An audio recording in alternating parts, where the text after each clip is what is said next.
Hello दोस्तों, कैसे हैं आप सब लोग। आशा करता हूं मैं आप सब बहुत अच्छे होंगे और उतनी अच्छी आपकी पढ़ाई चल रही होगी। मेरे पीछे आपको एक पर्सनैलिटी का फिगर देखने को मिल रहा है जो आप सब जिनसे परिचित हैं। यह है खान सर। चाहे हम बात करें शिक्षा जगत की, चाहे हम बात करें सामाजिक जगत की, तो खान सर पिछले कुछ सालों में एक ऐसी पर्सनैलिटी हमारे सामने उभर के आए हैं जिन्होंने हर क्षेत्र में क्रांति लाने का प्रयास किया हो।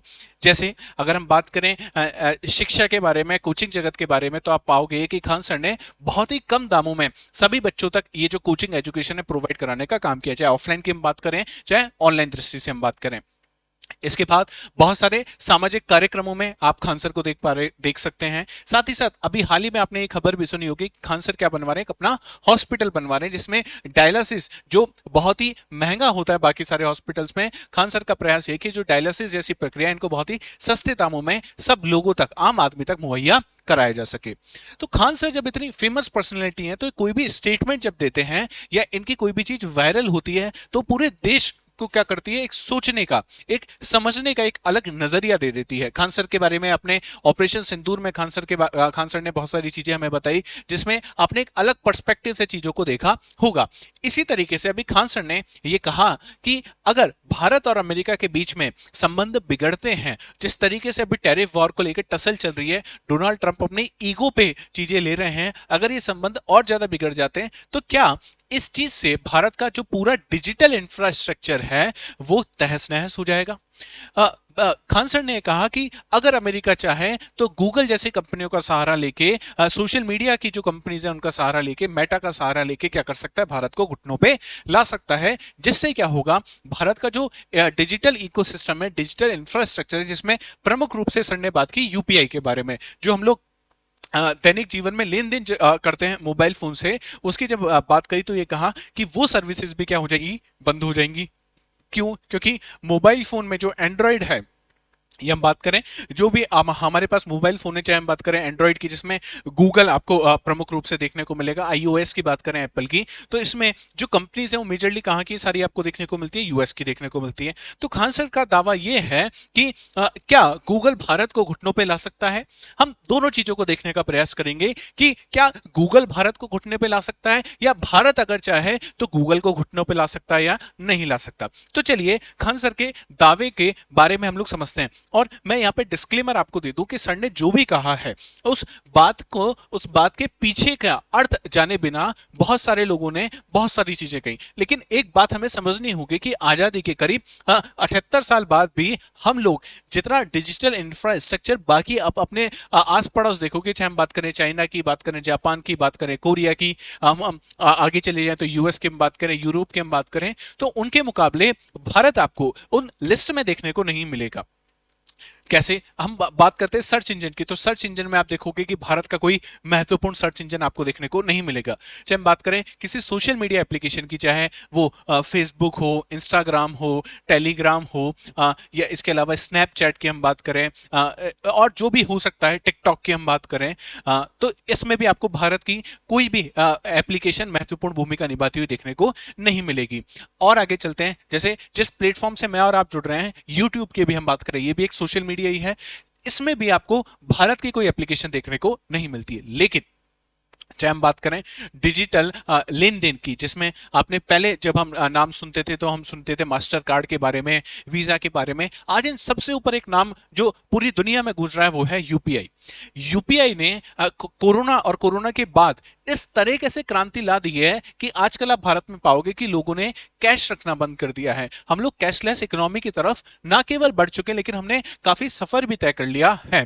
तो क्या अगर अमेरिका चाहे तो इस पूरे डिजिटल इंफ्रास्ट्रक्चर को क्या तहस नहस कर सकता है? चलिए समझने की कोशिश करते हैं। खान सर ने जो दावा किया है वो क्या है कि अगर अमेरिका से रिश्ते खराब होते हैं तो वह गूगल, फेसबुक जैसी कंपनियों की सेवाओं को क्या कर सकता है, बंद कर सकता है। साथ ही साथ ये बात भी उन्होंने कही कि इससे भारत के यूपीआई पेमेंट प्रणाली, एंड्रॉयड फोन और पूरा डिजिटल इकोसिस्टम क्या हो जाएगा, ठप हो जाएगा। इस बात के पीछे का जो तर्क दिया है या तर्क माना जा सकता है वो क्या है कि भारत इन विदेशी तकनीकों पर बहुत ज्यादा क्या है, निर्भर है, इसलिए यह एक हमारी सामरिक कमजोरी बन गई है।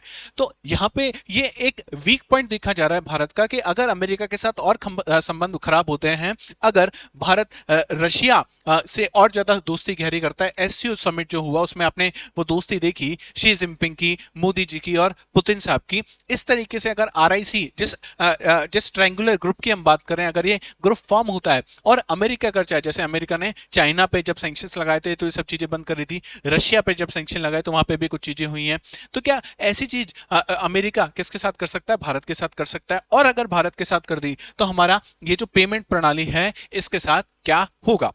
बार बार इस पूरे डिस्कशन में एक चीज बहुत निखर के आ रही है, वो है यूपीआई। क्या है? यूपीआई। एक बार समझते हैं कि यूपीआई के पीछे की कहानी क्या है और यूपीआई को बार बार इसके साथ क्यों जोड़ा जा रहा है। अक्सर लोगों के दिमाग में रहता है कि जो हम लोग गूगल पे यूज करते हैं यही क्या है? यूपीआई है। तो ये बात तो क्या है? बिल्कुल गलत है कि गूगल पे और यूपीआई दोनों अलग अलग चीजें हैं। अब भाई गूगल पे और यूपीआई कैसे अलग अलग चीजें, इसको समझते हैं। तो आप यूपीआई को क्या समझो? यूपीआई को आप समझो एक पटरी। क्या समझो आप? यूपीआई भारत देश में जैसे रेल की पटरियों का जैसे नेटवर्क है, बिल्कुल इसी तरीके से एक चीज है पटरियों का जो नेटवर्क है, इसको मैं क्या मान लेता हूं? यह है आपका यूपीआई। अब इस पटरियों का जो नेटवर्क है इस पे क्या चलेंगी? रेलगाड़ियां चलेंगी। तो रेलगाड़ी के अलग अलग नाम है। एक रेलगाड़ी का नाम है गूगल पे, एक रेलगाड़ी का नाम है फोन पे, एक रेलगाड़ी का नाम है पेटीएम।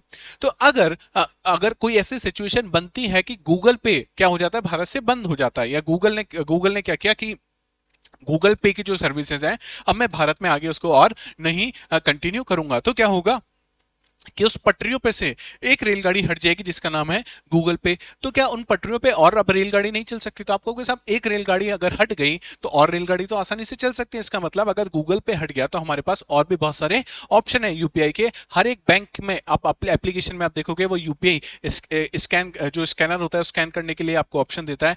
पेटीएम हमारे पास है, फोन पे हमारे पास है, तो हमारे पास और भी सारे ऑप्शन अवेलेबल हैं। तो इसका मतलब कि अगर गूगल पे चला जाता है भारत से, गूगल पे कंटिन्यू नहीं रखता है सर्विस, तब भी हम लोग क्या कर सकते हैं? हमारे यूपीआई को आसानी से यूज में ले सकते हैं। अच्छा, अब सब ये तो बता दिया आपने, अगर गूगल पे चला जाता है तो ये होगा।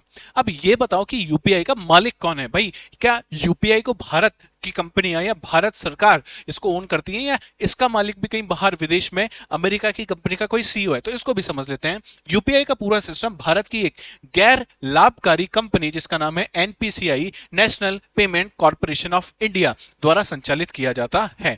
तो इसमें इसमें प्रमुख भूमिका किसकी देखने को मिलेगी आपको? एनपीसीआई की। कहां की कंपनी है? भारत की कंपनी। कैसी कंपनी है? गैर लाभकारी, नॉन प्रॉफिटेबल ऑर्गेनाइजेशन है। ठीक है। इसकी स्थापना की बात करते हैं एनपीसीआई की, तो इसे भारतीय रिजर्व बैंक आरबीआई और भारतीय बैंक संघ इंडियन बैंक एसोसिएशन ने मिलकर भारत में डिजिटल भुगतान को बढ़ावा देने के लिए इसका निर्माण किया था। तो किस किस ने मिलकर किया है? एक तो आरबीआई ने और एक इंडियन बैंक एसोसिएशन ने, आईबीए ने मिलकर किया है। अच्छा, ये तो ठीक है सर, इसका नियंत्रण किसके पास है? इसको कंट्रोल कौन करता है? भारत सरकार या इस कंपनी के कोई सीईओ है? तो इसका पूरा नियंत्रण भारत सरकार और आरबीआई के पास है। इसमें किसी भी विदेशी कंपनी के अधीन नहीं है क्या आपका यूपीआई। तो यहां से एक चीज तो क्लियर हो गई कि यूपीआई तो पूरा किसका है?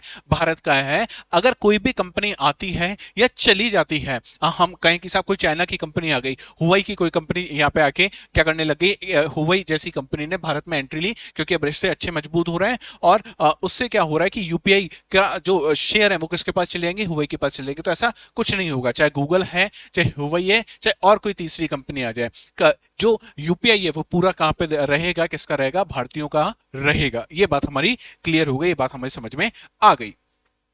अब इस यूपीआई तकनीक का हम क्यों कह रहे हैं कि ये भारतीय, इसका एक आर्किटेक्चर समझने की कोशिश करते हैं कि भाई टेक्नोलॉजिकल जो आर्किटेक्चर है इसका वो कैसा है और ये कैसे काम करता है यूपीआई। तो कोर सिस्टम की अगर अपन बात करें तो यूपीआई का पूरा डेटा और लेन देन प्रक्रिया भारत में ही एनपीसीआई के सुरक्षित डेटा सेंटर्स पर होती है। इसका मतलब आप जो भी यूपीआई का डेटा है वो किसके पास रहता है? एनपीसीआई के पास रहता है। और एनपीसीआई उसे कहां स्टोर करता है? उनके डेटा स्टोरेज हाउसेज में। और ये स्टोरेज हाउस है ये कहां पर स्थित है? सारे के सारे इंडिया इंडिया में स्थित हैं। बार बार ये बात होती है ना कि डेटा हमारा बाहर जा रहा है, उसके बारे में भी हम लोग आगे बात करेंगे, लेकिन यूपीआई का डेटा कहां पे स्टोर हो रहा है? भारत में स्टोर हो रहा है। थर्ड पार्टी ऐप, ये जो थर्ड पार्टी एप्लीकेशन है, जैसे गूगल पे क्या है? थर्ड पार्टी एप्लीकेशन है। फोन पे क्या है? थर्ड पार्टी, क्योंकि तीसरी पार्टी है, उसने किसके साथ कॉलैब किया हुआ है? यूपीआई के साथ किया हुआ है। गूगल पे, फोन पे, पेटीएम जैसी एप्स को थर्ड पार्टी एप्लीकेशन प्रोवाइडर कहते हैं। ये एप्स एनपीसीआई के सिस्टम से जुड़कर ग्राहकों को एक यूजर फ्रेंडली इंटरफेस देती है। यूजर फ्रेंडली का मतलब है कि अब आप आसानी से, आप गए गूगल पे, आपने खोला, वहीं पे आपको तुरंत ऑप्शन दिख गया स्कैनर का, आपने स्कैन किया, आपने अपना पिन डाला और क्या हो गया? पेमेंट हो गया। एक ऐसी एप्लीकेशन जो सभी यूजर्स को आसानी से पेमेंट कर सके, जिससे ऐसा इंटरफेस प्रोवाइड कराती है। कौन? ये थर्ड पार्टी एप्लीकेशन। ये किसके साथ जुड़ती हैं? ये एनपीसीआई के सिस्टम के साथ जुड़ती हैं। इसका मतलब ये है कि ये सिर्फ थर्ड पार्टी एप्लीकेशन है जो एनपीसीआई के साथ जुड़ी हुई हैं। अगर ये हट जाती है तो इसका मतलब ये नहीं कि पूरा का पूरा एनपीसीआई क्या होगा? खत्म हो जाएगा या यूपीआई खत्म हो जाएगा। यूपीआई एक हाईवे है और ये एप्लीकेशन, इस हाईवे पर चलने वाली अलग अलग गाड़ियां हैं। अगर एक गाड़ी गूगल पे को हटा भी दिया जाए तो भी हाईवे पे बाकी गाड़ियां चलती रहेंगी। ठीक है, समझ में आ गई बात कि भाई हाईवे पे बहुत सारी गाड़ी चल रही है, एक ट्रक को आपने उठा दिया तो इसका मतलब ये थोड़ी है कि पूरा हाईवे खत्म हो गया या और गाड़ी अब हाईवे पे नहीं चल सकती, ऐसा नहीं होगा। तो ये हमने बात करी यूपीआई और गूगल पे के बारे में। अच्छा, क्या एंड्रॉइड का बंद होना भारत में संभव है? क्या एंड्रॉइड को बंद किया जा सकता है? पहले इसको बात समझ लेते हैं। तो एंड्रॉइड क्या है? एंड्रॉइड एक ओपन सोर्स है। ओपन सोर्स का मतलब है कोई भी उसका क्या कर सकता है? प्रयोग कर सकता है। एंड्रॉइड का कोर ऑपरेटिंग सिस्टम क्या है? ओपन सोर्स है। कोई भी इसका उपयोग करके कस्टमाइज कर सकता है। अमेरिका इसे बंद नहीं कर सकता। तो पहले दिमाग में ये क्लियर हो गया कि एंड्रॉइड को अगर अमेरिका चाहे तो बंद नहीं कर सकता। क्यों? क्योंकि ये ओपन सोर्स सिस्टम है। कोई भी, अगर मैं भी चाहूं कि मैं चाहता हूं मेरा ऑपरेटिंग सिस्टम में बनाऊं, जैसे एंड्रॉइड पे, तो एंड्रॉइड को क्या कर सकता हूं? मैं कस्टमाइज करके अपनी एक नई चीज क्या कर सकता हूं? क्रिएट कर सकता हूं। आप भी क्रिएट कर सकते हैं। ठीक है, तो एंड्रॉइड की बात हो गई। तो ये तो क्लियर हो गया कि एंड्रॉइड को बंद नहीं किया जा सकता, चूंकि एक ऐसा सिस्टम है, ओपन सोर्स है। हालांकि जीमेल, गूगल प्ले स्टोर और गूगल मैप्स जैसी सेवाएं गूगल की जीएमएस का हिस्सा है। गूगल जीएमएस का मतलब है गूगल मोबाइल सर्विसेज। ठीक है, ये गूगल, आप देखोगे जब आपके पास एंड्रॉइड का फोन आता है तो उसमें ये एप्लीकेशन पहले से डली हुई होती है। वो क्यों डली होती है? क्योंकि ये सब किसका पार्ट है? जीएमएस का पार्ट है, गूगल मोबाइल सर्विसेज का हिस्सा है, जो कि एक प्रॉपराइटर है। अमेरिका इन्हें बंद करने का आदेश दे सकता है। क्यों? क्योंकि गूगल कहां की कंपनी है? अमेरिका की कंपनी है। गूगल ये कह सकता है कि साहब भारत में, अमेरिका ये कह सकता है गूगल से, भारत में जो जो फोन जाएगा वहां पे आप जीएमएस प्रोवाइड नहीं कराएंगे, वहां पे आप गूगल मोबाइल सर्विसेज प्रोवाइड नहीं कराएंगे। तो आप कहोगे साहब अगर गूगल मोबाइल सर्विसेज नहीं होंगे तो हमारे पास गूगल के मैप कैसे चलेंगे? गूगल का प्ले स्टोर कैसे चलेगा? अगर प्ले स्टोर नहीं चलेगा तो मैं एप्लीकेशन ही कैसे डाउनलोड करूंगा? इसका भी देखते हैं आगे क्या है।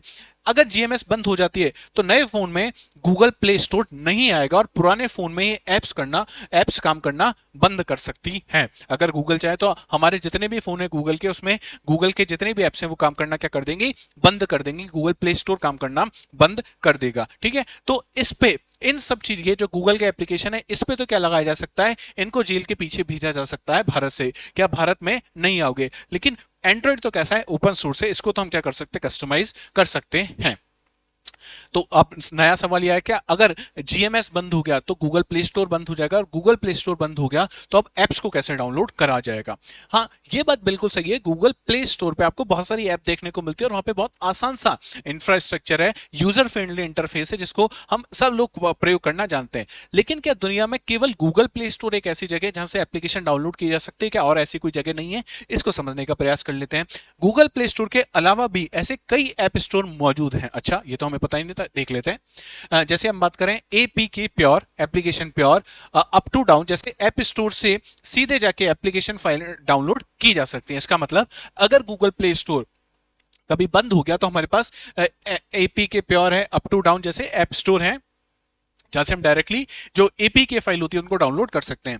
इसके अलावा फोन निर्माता जो होते हैं, जैसे सैमसंग का फोन है या एमआई का फोन है, इन खुद के भी मोबाइल जो प्रोवाइडर हैं ये भी क्या करते हैं? अपने खुद के ऐप स्टोर्स आपको देते हैं। जैसे सैमसंग का गैलेक्सी स्टोर, जियोमी का एमआई स्टोर, अपने खुद के ऐप स्टोर्स होते हैं इनके मोबाइल फोन के। इसके अलावा आपको भारत का भी क्या कोई ऐप स्टोर देखने को मिलेगा? तो बिल्कुल, जिसका नाम है भारतीय ऐप स्टोर। फोन पे का इंडस ऐप स्टोर और भारत सरकार का गवर्नमेंट gov.in ऐप स्टोर भी मौजूद है, स्वदेशी विकल्प के रूप में काम कर सकते हैं।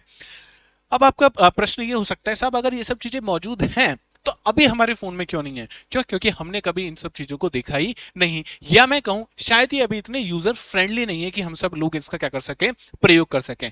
लेकिन अगर गूगल प्ले स्टोर हो गया तो हमारे पास ऑप्शन उपलब्ध है। हम चाहें तो पेटीएम, जो जिसका एप्लीकेशन हमने खुद ने बनाया, हम क्या करेंगे, gov.in का जो भी प्ले स्टोर है उसको वहां पे क्या करेंगे, वहां पे डाल देंगे जहां से लोग क्या कर सकते हैं, उसको डाउनलोड कर सकते हैं। इसका मतलब अगर गूगल अपनी सर्विसेज बंद भी कर देता है तो हमारे पास प्ले स्टोर्स के भी एप्लीकेशन, प्ले स्टोर्स के भी अदर ऑप्शंस अवेलेबल हैं। ठीक है, आगे चलते हैं। क्या अमेरिका के पास गूगल को बंद करने की कानूनी शक्ति है? अब चलो, ये तो हमने एक हाइपर सिनेरियो की बात कर ली, अगर ऐसा हो जाता है तो क्या क्या होगा। अब ये भी समझ लेते हैं क्या ऐसा हो भी सकता है या नहीं हो सकता है। भाई, क्या अमेरिका की सरकार के पास सिर्फ अपनी ईगो पे अगर उन्होंने बात ले लिया और वो ये चाहे कि मैं गूगल को बंद कर दूं, तो क्या वो कर सकते हैं? इसको देखते हैं। देखो, अमेरिका राष्ट्रपति सीधे भारत में गूगल की सेवाओं को बंद नहीं कर सकता। इसमें एक शब्द इंपॉर्टेंट है, सीधे गूगल की सेवाओं को बंद नहीं कर सकता। इसका मतलब डायरेक्टली नहीं कर सकता। इसके अलावा कोई मेथड है या नहीं, उसको समझते हैं। अंतरराष्ट्रीय आपातकालीन आर्थिक शक्ति अधिनियम, ये एक अधिनियम है जो कहां पे मिलेगा आपको, अमेरिका में मिलेगा।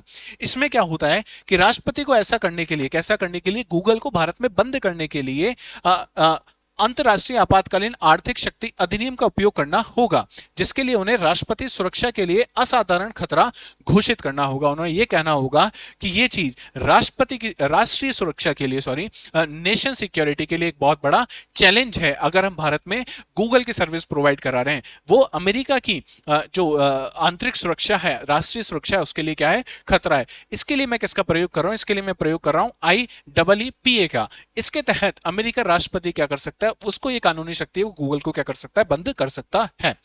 जैसे क्या ऐसा कभी हुआ है? तो हुवाई पर प्रतिबंध जब लगाए थे तो अमेरिका ने चीन की एक कंपनी जिसका नाम है हुवाई, इस पर प्रतिबंध लगाए। इसका असर यह हुआ कि हुवाई को अपना खुद का ऑपरेटिंग सिस्टम और एप्लीकेशन स्टोर बनाना पड़ा। यह दिखाता है कि एक देश को तकनीकी रूप से अलग करना संभव है, लेकिन यह एक बहुत ही जटिल प्रणाली है। चाइना में उन्होंने किया, हुवाई को किया तो जा सकता है, लेकिन काफी कैसी है, कॉम्प्लेक्स सिस्टम है, काफी कॉम्प्लेक्स सिस्टम है। यह बताना पड़ेगा कि किस तरह से ये भारत में जो गूगल है, अमेरिका की राष्ट्रीय सुरक्षा को क्या है, खतरा है। अब भारत की बात कर लेते हैं। चलो, एक ऐसा केस हो गया कि बंद कर दिए, तो क्या भारत के पास ये, जब हम बात करते हैं आत्मनिर्भर भारत की, तो क्या ऐसा सॉल्यूशन है क्या हमारे पास भारत में, या अभी तक कोई ऐसा डिजिटल इंफ्रास्ट्रक्चर बना है जो सारी चीजें जिसकी भारत के पास हो? तो इसको देख लेते हैं। आत्मनिर्भर भारत पहल, भारत सरकार अपनी खुद की तकनीक और डिजिटल इंफ्रास्ट्रक्चर विकसित करने पर जोर दे रही है। ठीक है, क्या किया है अभी तक? तो इंडिया स्टैक, भारत का डिजिटल पब्लिक इंफ्रास्ट्रक्चर जो विदेशी प्लेटफॉर्म पर निर्भर नहीं है, जिसका नाम क्या है, इंडियन स्टैक। अब इस इंडिया स्टैक में आपको क्या क्या देखने को मिलेगा? आपको आपका आधार, तो आधार का जो भी डेटा है वो सब कहां पे मिलेगा आपको? भारत में मिलेगा। यूपीआई, साथ ही साथ आपने एक चीज सुनी होगी जहां पे आप क्या करते हो, अपने डॉक्यूमेंट्स को स्टोर करके रखते हो, वो है डिजी लॉकर। तो ये तीनों चीजें किसके अंतर्गत आती हैं? इंडियन स्टैक के अंतर्गत आती हैं। और ये पूरा इस पे किसी भी विदेशी कंपनी के अधीन नहीं है, सब किसके अंदर है? भारत के खुद के डिजिटल इंफ्रास्ट्रक्चर के अंदर आपको देखने को मिलेगा।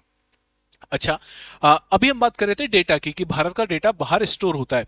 इसके लिए सरकार क्या अभी तक सरकार ने कुछ किया है? तो सरकार ने 2023 में एक अधिनियम पास किया था जिसका नाम है डिजिटल व्यक्तिगत डेटा संरक्षण अधिनियम। ये क्या करता है? ये कानून इस बात को सुनिश्चित करता है कि भारतीय नागरिकों का व्यक्तिगत डेटा सुरक्षित रहे और उसका दुरुपयोग ना हो। यह कौन सा है? यह है डिजिटल व्यक्तिगत डेटा संरक्षण अधिनियम, DPDP इसे कहा जाता है, डेटा प्रोटेक्शन इसे कहा जाता है। यह विदेशी कंपनियों को भी भारत में डेटा प्रोसेसिंग के सख्त नियमों का पालन करने को क्या करता है? मजबूर करता है कि अगर भारत का डेटा है तो उसे भारत में ही क्या किया जाए? प्रोसेस किया जाए, भारत से बाहर उसे ले जाया नहीं जा सकता। तो इसका मतलब भारत का डेटा कहां रहेगा? भारत में रहेगा। अच्छा, अगर भारत ने गूगल को बंद कर दिया, भारत चाहता है कि गूगल चाहता है कि मैं भारत को किस पे ले आऊं? घुटनों पे ले आऊं। अब इस केस में हम क्या कर सकते हैं, या अभी तक इन कंपनीज के लिए, इन अमेरिकन कंपनीज के लिए हमने क्या किया है? तो सत्य नडेला की हम बात करें, माइक्रोसॉफ्ट, सुंदर पिचाई की हम बात करें, Google, Shantanu Narayan, Adobe, Arvind Krishna, IBM, जैसे भारतीय मूल के सीईओ दुनिया के सबसे बड़ी टेक कंपनियों को चला रहे हैं, सब कहाँ के हैं? भारतीय मूल के हैं, इंडियन ओरिजिन के आपको देखने को मिलेंगे। भारतीय इंजीनियरों ने एआई, सेमीकंडक्टर जैसे मूलभूत तकनीकों के विकास में अहम भूमिका निभाई है। चाहे हम आप जिसको चैट जीपीटी कहते हैं उसकी हम बात करें, या किसी और आपको इंडिया के जैसे चैट जीपीटी इंडिया में भी आपको पेपर फ्लेक्सी देखने को मिलेगा। तो ये कहाँ का है एआई? ये भारत का है।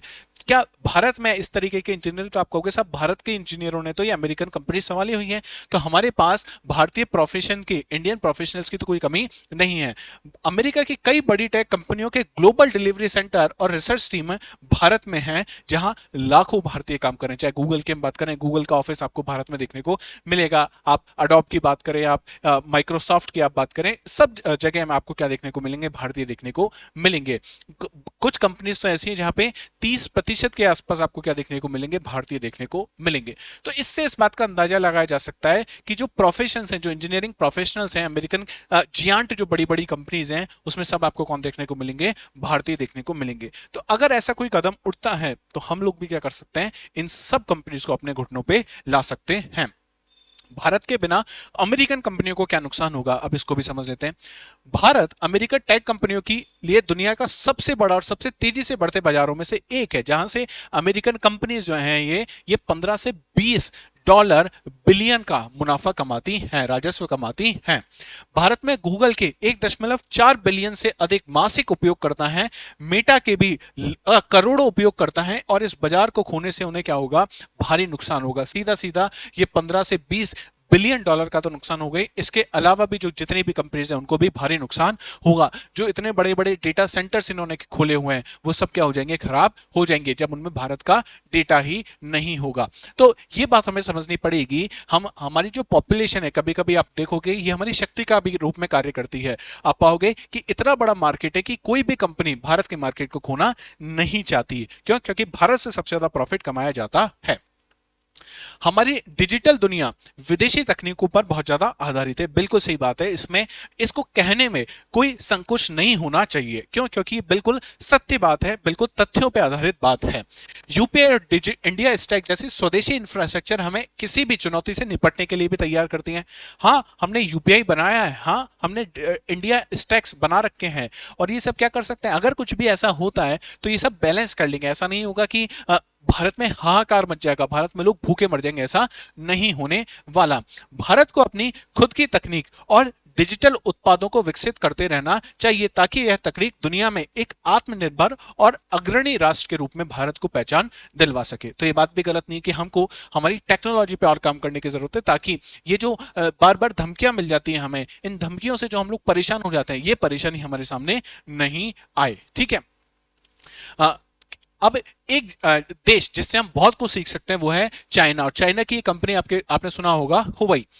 इसके साथ समस्या क्योंकि अमेरिका प्रतिबंधों के कारण हुवाई के फोन से Google play store, YouTube, Gmail जैसी सेवाएं हटा दी गई, मतलब जीएमएस यहां से हटा दिया गया। अब इसका समाधान क्या निकला? हुवाई ने अपना खुद का operating system, harmony operating system, और खुद का ऐप स्टोर, ऐप गैलरी को क्या कर दिया? विकसित कर दिया। तो इन्होंने जैसे ही बंद किया, इन्होंने खुद का हार्मनी ऑपरेटिंग सिस्टम और ऐप गैलरी विकसित कर दिया। इसका मतलब अगर चाइना ये कर सकता है तो हम लोग भी क्या कर सकते हैं? इस तरीके से एक और नया अच्छा ऐप स्टोर और नया ऑपरेटिंग सिस्टम हम लोग भी बना सकते हैं। भारत अगर अपने काउंटर पे आएगा तो भारत किस सेक्टर को टारगेट कर सकता है? फार्मा सेक्टर को। क्यों? क्योंकि अमेरिका में जितनी भी जेनेरिक दवाइयां बिक रही हैं वो कहां से जाती हैं? भारत से जाती हैं, जो बहुत ही सस्ते दामों में कहां बिकती हैं? अमेरिका में बिकती हैं। इससे अमेरिकी नागरिकों को सस्ती और सुलभ दवाएं मिलती हैं, जिससे अमेरिका की स्वास्थ्य सेवाएं लागत में अरबों डॉलर की बचत होती है। तो अमेरिका को यह बात पता है कि अगर हम लोग इस तरीके का कोई भी कदम उठाते हैं तो जो हेल्थ हमारा इंफ्रास्ट्रक्चर है वो कोलैप्स हो जाएगा, अगर भारत ने हमें दवाई देना बंद कर दिया तो। ठीक है, ये बात भी हमें समझ में आ गई कि अगर काउंटर में कोई कदम उठाना पड़ा तो हम क्या उठा सकते हैं। अब हमें आगे क्या करना चाहिए? खान सर का दावा तकनीकी रूप से अगर देखा जाए तो पूरी तरीके से सही नहीं था कि यूपीआई बंद हो जाएगा और ऐसा हो जाएगा, ऐसा तो नहीं होगा, हमने एकदम फैक्ट के तरीके देखा। लेकिन उन्होंने एक महत्वपूर्ण मुद्दे पर सबका ध्यान आकर्षित किया, और वो क्या मुद्दा है? ये हमें सोचने पर मजबूर करता है कि भारत को अपनी तकनीकी स्वतंत्रता, टेक्नोलॉजी जो हमें इंडिपेंडेंस है और सोवरेनिटी को कैसे सुरक्षित किया जाए। तो उनका तकनीकी रूप से हो सकता है कि वो पूर्ण रूप से सही ना हो, लेकिन जिस पॉइंट पे उन्होंने बात की वो पॉइंट एकदम क्या है, लाजमी है, सही है, उसको हम गलत नहीं ठहरा सकते। बिल्कुल भारत को अपने सोशल मीडिया पे काम करने की जरूरत है, अपना यूट्यूब बनाने की जरूरत है, अपना गूगल बनाने की जरूरत है। और ऐसा नहीं है कि भारत इस पे काम नहीं कर रहा। मोदी जी के अगर आप रिसेंट के भाषण सुनोगे तो उसमें बार बार उन्होंने कहा है कि अब समय आ गया है कि भारत के पास खुद का गूगल होना चाहिए, भारत के पास खुद का यूट्यूब होना चाहिए। एक मजबूत स्वदेशी इंफ्रास्ट्रक्चर का निर्माण और वैश्विक बाजार में रणनीतिक साझेदारी दोनों ही भारत के भविष्य के लिए क्या है, आवश्यक है। तो इस पॉइंट के साथ हम इस लेक्चर को खत्म करते हैं। जितनी भी बातें थी, जो भी सर का दावा था और उसके पीछे का क्या उनका मंतव्य था, मैंने पूरा हर एक चीज आपको डिटेल में बताने की कोशिश की है। तकनीकी रूप से क्या चीजें सही है, कैसी होनी चाहिए, ये भी मैंने आपको बताया है। तो मिलते हैं एक नए सेशन में इसी तरीके के एक इमरजेंट टॉपिक के साथ। अगर आपको सेशन पसंद आ रहा है तो प्लीज सेशन को लाइक करें, शेयर करें और चैनल को सब्सक्राइब करना ना भूलें। साथ ही साथ एक छोटी सी बात और कहूंगा, अगर आप एंशिएंट हिस्ट्री के लिए आप क्लासेस चाहते हैं तो संबोधि सिविल सर्विसेज के चैनल पे ancient history by R S Sharma की एक पूरी आपको प्लेलिस्ट देखने को मिल जाएगी, जहां पे आप जाके लेक्चर अटेंड कर सकते हैं। और साथ ही साथ आप में से बहुत सारे विद्यार्थी जो यूपीपीसीएस प्रीलिम्स के लिए प्रिपेयर कर रहे हैं, तो आपको मैं बता दूं कि आने वाले 30 दिनों के लिए हमारा रोड मैप तैयार है, उसकी भी सारी इंफॉर्मेशन आपको संबोधि सिविल सर्विसेज के चैनल पे मिल जाएगी। तो मिलते हैं नेक्स्ट क्लास में, तब तक अपना ध्यान रखिए। जय हिंद, जय भारत।